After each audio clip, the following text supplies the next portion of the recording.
Martha, one of the 6 female jurors responsible for acquitting George Zimmerman of second-degree murder, now speaking out about that trial. The court ordering the jury to remain anonymous, but the woman known as B37 says she believes Zimmerman's story.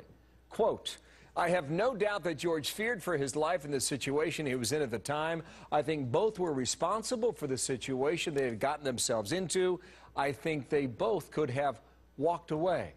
George Zimmerman's brother, Robert Zimmerman, is with me now in studio, and good morning to you. Good morning, Bill. I think we first met 3 months ago, I believe, right here in the studio here in New York. And your parents told Barbara Walters last night that they haven't talked to their son, they haven't seen their son since the verdict late on Saturday night. Right. They saw him in the courtroom, and he wanted to go home. He was getting very emotional there at the end, not what we saw on camera, but later.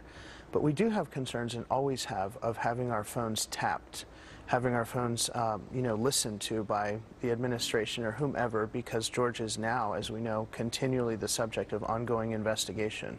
So a lot of the things that we do are connecting in person. That's how we've managed to stay hidden for so long. It's kind of old school, but it works. Have you seen him? No, I've been in New York. I have not. Have you spoken to him? I was on the phone with my sister when he called my sister, and communicated that way, back and forth, clicking back and forth on the other line, but I have not spoken to him directly for the same reason. Would you describe your brother as in hiding? Oh, yes. Yes. I mean, I texted him, but not to actually make phone calls like that we're back to what we were doing in March of 2012, because it's right in everybody's mind right now. What did he tell you after the verdict came down Saturday night? What was his feeling? What was his state of mind? Again, he was on the phone with Gracie, our little sister, and he was not really yet, it appeared, able to process everything that had happened. Freedom is a very new notion to him. He's been confined not just by an ankle bracelet, but psychologically and emotionally confined to being in that courtroom every day, seeing people try to put him in prison for the rest of his life. So when that's all gone and you're in essence a free man, and they cut that ankle bracelet off of your ankle, and the judge tells you have no further business before the court, that's in that instant your reality changes. So it's very jarring. Juror number B37, and I just read it. So the mistake your brother made was getting out of the car. What do you think of that observation?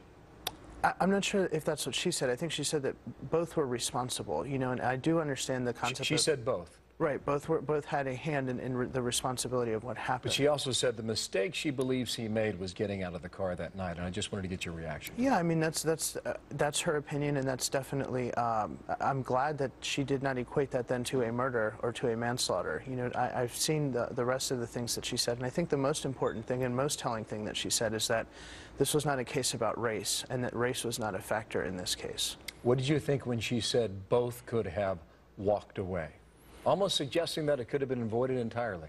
Yeah, I mean, again, that's her interpretation, and if you really believe that, I mean, they did their job. They found that the facts of the case spoke for themselves as to his liability criminally if he acted in some kind of illegal way, and probably that's not an untrue statement that both could have somehow walked away. Now, there is no evidence that George confronted Trayvon Martin that was presented. There's a phone witness who she also said she did not find very credible.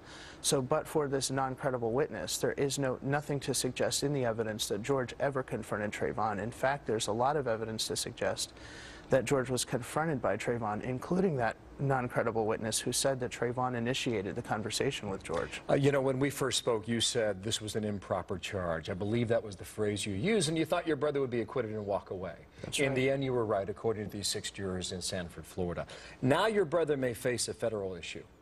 Do you think Eric Holder has a case against George Zimmerman? I think Eric Holder is being pressured by some groups who were calling for initially just an arrest, and these same groups keep moving around the goalpost. The NAACP, Al Sharpton, the Rainbow Push Coalition with Jesse Jackson. First they wanted just a simple arrest, and that's it. And then, have his fair day in court, and whatever the verdict is, we'll respect it. Then when the verdict was coming, they wanted him to be found guilty.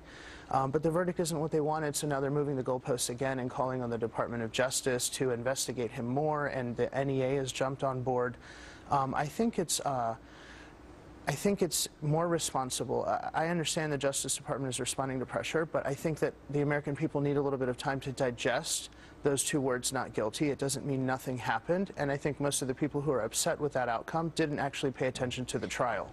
There's two other issues. One deals with the prosecutor who was asked to describe your brother in a word. I will ask you about that in a moment. Also, when we spoke yesterday, you wanted to offer a conciliatory note to America, and I'll give you that opportunity in a moment, okay? Thanks, Bill. As our interview continues here in a moment, Robert is back on what he wants America understand about this ordeal, so stay tuned. Morning again.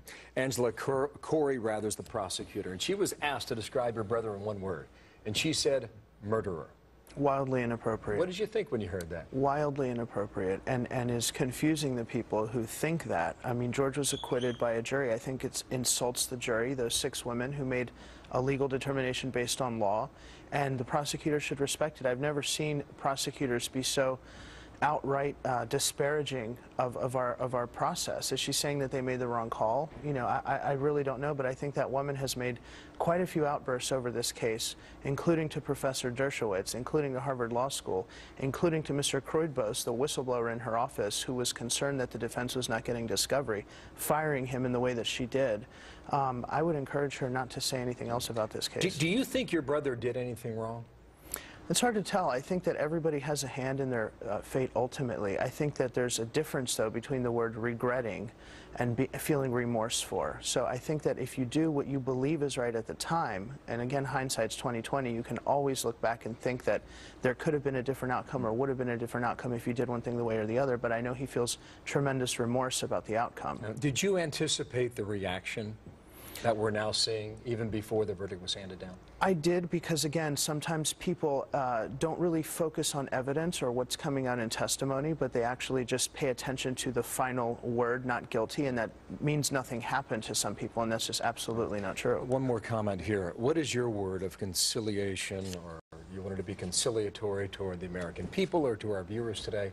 What was the message you wanted them to you know, take away? I think the juror that spoke out is kind of helping me out with that message, that race did not have a part in this case. We wanted the arrest, we wanted his day in court. Now the jury is even speaking out and saying the same thing that the defense and George's family has been saying for the better part of a year. I think we need to take a step back, really digest what happened, really understand that our process here, a jury of our peers, is the finest in the world, and that that's who made the determination in this case, before we keep inflaming passions and listening to people who might be exploiting some of those passions and feelings. Robert Zimmerman, thank you for your time this morning. Thanks, Bill.